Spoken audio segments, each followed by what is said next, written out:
On the morning of September 11, 2001, 19 men armed with box cutters directed by a man on dialysis in a cave fortress halfway around the world using a satellite phone and a laptop directed the most sophisticated penetration of the most heavily defended airspace in the world, overpowering the passengers and the military combat-trained pilots on 4 commercial aircraft before flying those planes wildly off course for over an hour without being molested by a single fighter interceptor. These 19 hijackers, devout religious fundamentalists who like to drink alcohol, snort cocaine, and live with pink-haired strippers, managed to knock down 3 buildings with 2 planes in New York. While in Washington, a pilot who couldn't handle a single-engine Cessna was able to fly a 757 in an 8,000-foot descending 270-degree corkscrew turn to come exactly level with the ground, hitting the Pentagon in the budget analyst office where DoD staffers were working on the mystery of the $2.3 trillion that Defense Secretary Donald Rumsfeld had announced missing from the Pentagon's coffers in a press conference the day before, on September 10, 2001. Luckily, the news anchors knew who did it within minutes. Osama bin Laden. The pundits knew within hours. Osama bin Laden. The administration knew within the day. Terrorists who committed these acts and those who harbor them. And the evidence literally fell into the FBI's lap. That a hijacker's passport was found blocks from the World Trade Center crash site, if you can believe that. But for some reason, a bunch of crazy conspiracy theorists demanded an investigation into the greatest attack on American soil in history. That investigation was delayed, underfunded, set up to fail, a conflict of interest, and a cover-up from start to finish. It was based on testimony extracted through torture, the records of which were destroyed. It failed to mention the existence of WTC-7, Able Danger, P-TECH, Sibel Edmonds, OBL and the CIA, and the drills of hijacked aircraft being flown into buildings that were being simulated at the precise same time that those events were actually happening.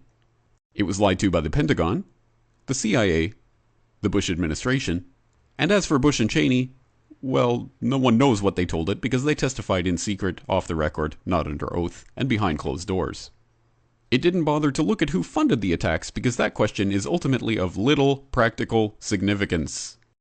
Still, the 9/11 Commission did brilliantly answering all of the questions the public had, except most of the victims' family members' questions, and pinned blame on all the people responsible, although no one so much as lost their job, determining the attacks were failure of imagination. Because nobody in our government, at least, and I don't think the prior government that could envision flying airplanes into buildings.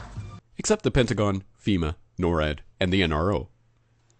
The DIA destroyed 2.5 terabytes of data on Able Danger, but that's okay because it probably wasn't important. The SEC destroyed their records on the investigation into the insider trading before the attacks, but that's okay because destroying the records of the largest investigation in SEC history is just part of routine record keeping. NIST has classified the data that they used for their model of WTC-7's collapse, but that's okay because knowing how they made their model of the collapse would jeopardize public safety. The FBI has argued that all material related to their investigation of 9/11 should be kept secret from the public, but that's okay because the FBI probably has nothing to hide. This man never existed, nor is anything he had to say worthy of your attention, and if you say otherwise, you are a paranoid conspiracy theorist and deserve to be shunned by all of humanity. Likewise him, and her, and her, and her, and him. Osama bin Laden lived in a cave fortress in the hills of Afghanistan, but somehow got away. Then he was hiding out in Tora Bora, but somehow got away.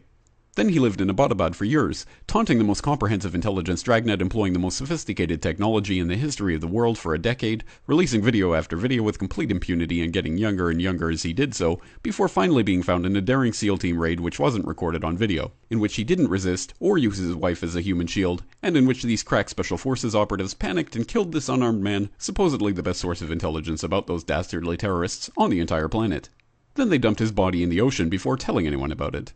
Then a couple dozen of that team's members died in a helicopter crash in Afghanistan. This is the story of 9/11, brought to you by the media which told you the hard truths about his head could be seen to move violently forward. And they took the babies out of the incubators.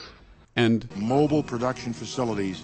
And the rescue of Jessica Lynch. If you have any questions about this story, you are a batshit paranoid tinfoil dog-abusing baby hater and will be reviled by everyone. If you love your country and or freedom, happiness, rainbows, rock and roll, puppy dogs, apple pie, and your grandma, you will never ever express doubts about any part of this story to anyone. Ever. This has been a public service announcement by the Friends of the FBI, CIA, NSA, DIA, SEC, MSM, White House, NIST, and the 9/11 Commission. Because ignorance is strength.